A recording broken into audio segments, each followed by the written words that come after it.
नमस्कार, मी अर्चना. गावकडच्या रेसिपी या चॅनलवर तुमचं स्वागत.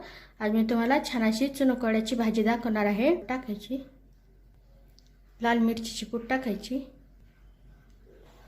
तर अर्धा चमचा जिरे आणि अर्धा चमचा ओवा असं ओबडधोबड कुटून घेतलेलं टाकायचं. चवीनुसार मीठ, एखादा चमचा तेल.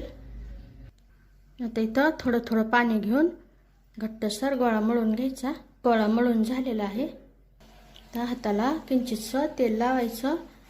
तेल लावल्यानंतर काय करायचं, याच्या अशा वड्या पाडून घ्यायच्या. एकदम छोटे छोटेच पाडायचे, जास्त मोठे नाही. आता हे सगळं बनवून झालेलं आहे, बाजूला ठेवून देऊ. इथं हिरवी मिरची घेतलेली आहे, 2 चमचे धने आणि उभा कट केलेला कांदा. सुरुवातीला कांदा टाकायचा,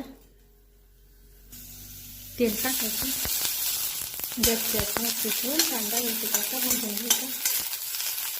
कांदा थोडासा भाजत आला की यामध्ये आता हे हिरवी मिरची टाकायची. किंचितसं तेल, कांदा आणि हिरवी मिरची व्यवस्थित असे रंग येईपर्यंत भाजून घ्यायचे. मिरच्या अशा दाबून दाबून भाजायच्या, डाग पडेपर्यंत. मिरची आणि कांदा व्यवस्थित असा भाजून झालेला आहे. गॅसच्यात कमी करायचा. आता यामध्ये धने टाकायचे, कमी आचेवर हे भाजून घ्यायचं. यामध्ये आता लसूण टाकायचा, कोथिंबीर. ते सुक्का असं अगोदर मिक्सरला बारीक करायचं आणि नंतर गरज पडली तर किंचितसं पाणी टाकून बारीक असं वाटण करून घ्यायचं. कढईमध्ये तेल टाकायचं. यामध्ये आता हे वाटण तर गॅसच्यात कमी करायची, मिक्स करून घ्यायचं.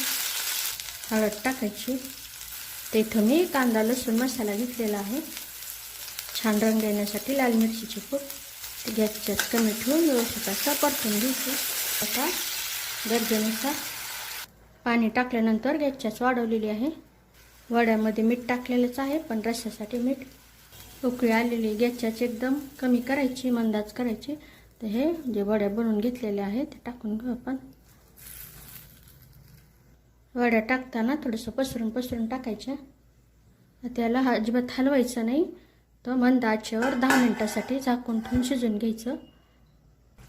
तर इथं तयार झालेले गॅस बंद करून टाकायच्यावर बारीक कट केलेली कोथिंबीर. छान अशी भाजी तयार झालेली आहे.